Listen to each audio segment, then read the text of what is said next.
Assalamualaikum warahmatullahi wabarakatuh. Hello class, welcome back to English subject with me. So in this video, I will explain about the next material. So it is about personal leather. So what do you think about personal leather, or what is personal leather? So before I explain about that, I will explain about this. In bahasa tujuan pembelajaran. Jadi setelah mempelajari materi ini, peserta didik diharapkan mampu membedakan dan menggunakan fungsi sosial, struktur teks dan unsur kebahasaan surat pribadi, serta menangkap makna dari surat tersebut. Next, here is table of contents. So, in this video, I will explain about the definition of personal leather, the function and type, and generic structure, and last is about the language features of personal leather. So here we go. What is personal leather?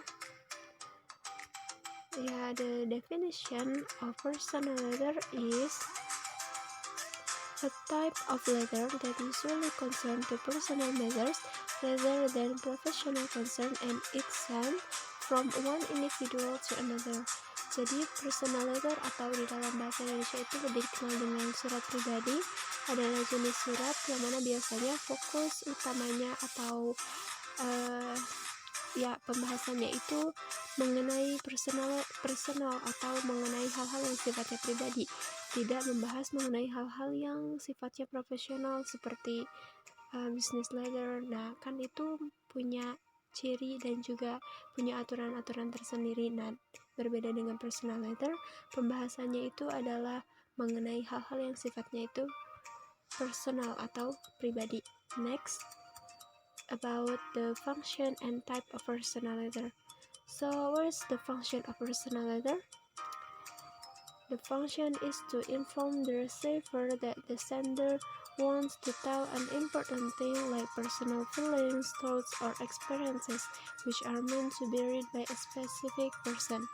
Jadi, fungsi dari personal letter atau surat pribadi ini untuk menginformasikan kepada si penerima bahwa si penulis surat itu ingin menceritakan hal-hal yang sifatnya penting, seperti personal feelings atau perasaan pribadi dari si penulis surat kepada si penerima surat, kemudian pemikirannya, dan juga pengalaman yang dirasakan atau yang dialami oleh si penulis surat itu ingin ia sampaikan kepada si penerima. Kemudian types of personal letter. Ada beberapa jenis atau tipe dari surat pribadi. Yang pertama itu family letters. What is that? The family letters written to family members. The purpose is to share recent news among them. Jadi, surat ini ditujukan kepada members of family atau anggota dari keluarga, yang mana tujuannya itu untuk membagikan atau untuk menyampaikan kabar terbaru dari si penulis itu kepada anggota keluarganya. Next, condolence letter.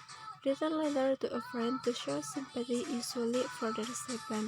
Nah, jadi di dalam situasi tertentu, misalnya ada seorang teman kita yang sedang berbelasungkawa atau sedang berduka. Nah, kita sebagai teman ingin menyampaikan rasa simpati kita atau ingin menyampaikan rasa belasungkawa kita kepadanya. Nah, maka kita bisa menulis surat untuk menyampaikan hal tersebut. Next, celebration letters. A letter which is sent during the holiday or celebration such as New Year, Eid Mubarak, Christmas, and others.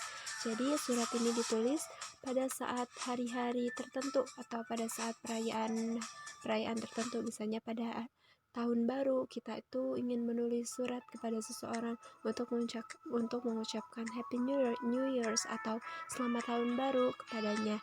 Lalu juga pada saat kita Idul Fitri, nah biasanya kan kita berbagi ucapan kepada orang lain atau kepada seseorang yang ingin kita tuju untuk mengucapkan hari perayaan tersebut.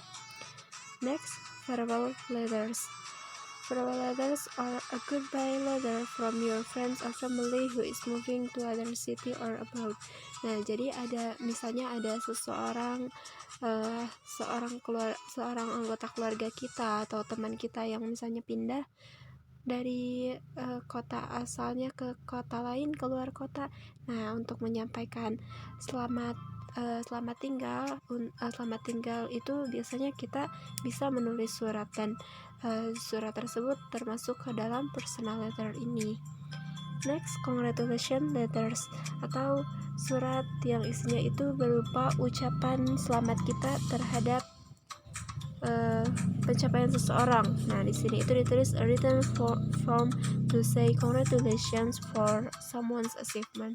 Jadi ketika seseorang itu mendapatkan pencapaiannya, nah kita itu bisa mengucapkan selamat lewat surat yang kita tulis ini.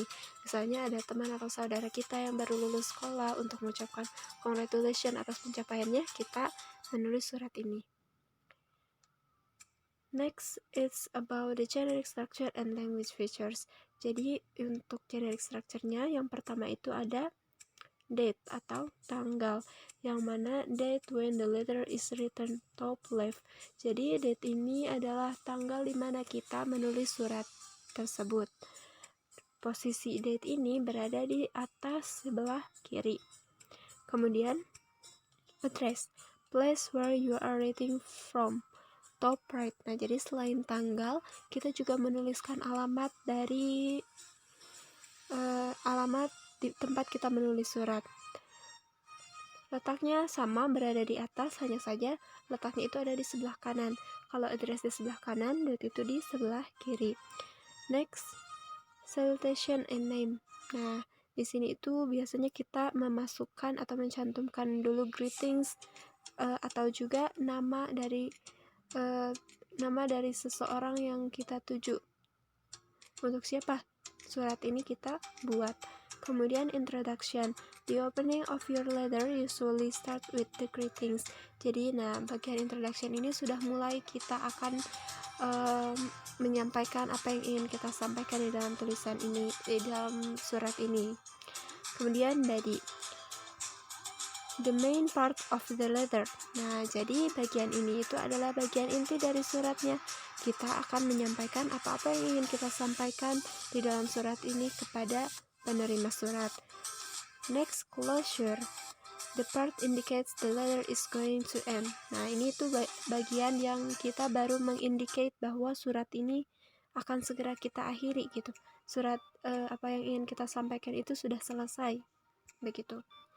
Kemudian complimentary clause. Short expression like with love, love sincerely. Nah, jadi kita memasukkan ekspresi ini sebagai bentuk dari complimentary clause dari surat yang kita buat. Kemudian next, signature atau tanda tangan. Signature or initial of the returner. Jadi kita biasanya menulis nama sebagai penjelas surat ini itu dari kita sebagai pelaku. Kita mencantumkan nama kita di dalamnya. And then postscript atau PS. After you wrote in a letter, you begin with PS and end it with your initial. Nah, jadi untuk beberapa orang biasanya menambahkan PS di dalam suratnya itu. Kemudian it is about the example of personal letter. Nah, jadi di sini ada contoh dari personal letter lengkap dengan generic structure yang sudah ditandai. Nah, di sini ada address. Posisinya itu di atas di sebelah kanan. Di sini itu ada 35 Senggigi Raya Lombok. Jadi untuk contoh surat ini ditulis di Lombok seperti itu. Kemudian di sebelah kiri atas ada date atau tanggal. Surat ini ditulis tanggal 12 Januari 2014. Nah, di sini salutation-nya ada ya, my dear lovely city. Kemudian di sini greetings-nya ada hello and then introduction to begin this letter. Kemudian the content of the letter atau tadi disebutkan sebagai body, apa-apa yang ingin disampaikan di dalam surat ini. Kemudian ada closure. kemudian closing dan signature, and then postscript. Di sini ada PS-nya juga. Next, it is about the language features of this letter. For the first is the accuracy of grammar is important. Jadi dalam menulis personal letter ini, accuracy dari grammar atau gramatikalnya itu harus diperhatikan karena merupakan hal yang penting di dalam menulis surat. Next, slang can be used. Nah, bahasa-bahasa slang di dalam surat pribadi ini bisa digunakan karena cakupannya itu adalah personal letter yang mana menyangkut hal-hal yang personal gitu. Masih cakupannya itu masih personal. Jadi slang itu can be used. Next, use active voice. As I mentioned before, bahwa active voice itu adalah kalimat yang sering digunakan di dalam komunikasi karena kalimatnya yang mudah dipahami dan juga strukturnya itu yang lebih sederhana. Jadi di dalam penulisan surat ini pun personal letter pun menggunakan active voice di dalamnya. Next, use the contraction such as I will, I am, will, we will. Seperti itu bisa digunakan di dalam personal letter. And then use personal pronouns such as I, we, you. Jadi karena ini memang personal letter, maka personal pronouns pun bisa digunakan di dalam personal letter ini. Next, use the person's name you are writing to. Jadi selain menggunakan personal pronouns, kita juga bisa langsung saja menggunakan person's name maksudnya nama dari si penerima surat itu bisa langsung kita gunakan. Kemudian very sentence length. Jadi di dalam suratnya itu bisa panjang juga karena kan tadi yang disampaikan itu bisa mengenai personal feelings, thoughts or experience. Jadi otomatis yang disampaikannya itu bisa jadi panjang, bisa jadi di dalam surat tersebut. Kemudian write in a natural conversation style. Nah, bisa ditulis dalam style yang natural karena kan personal feelings, seperti kita bercakap-cakap dengan teman-teman atau dengan saudara kita, hanya saja ini bentuknya di dalam tulisan, maka yang munculnya itu adalah natural conversation style, seperti itu. So that's all about this material. Ada beberapa ekspresi yang biasanya digunakan di dalam surat pribadi ini, dan contoh dari ekspresi tersebut sudah dimasukkan ke dalam modul.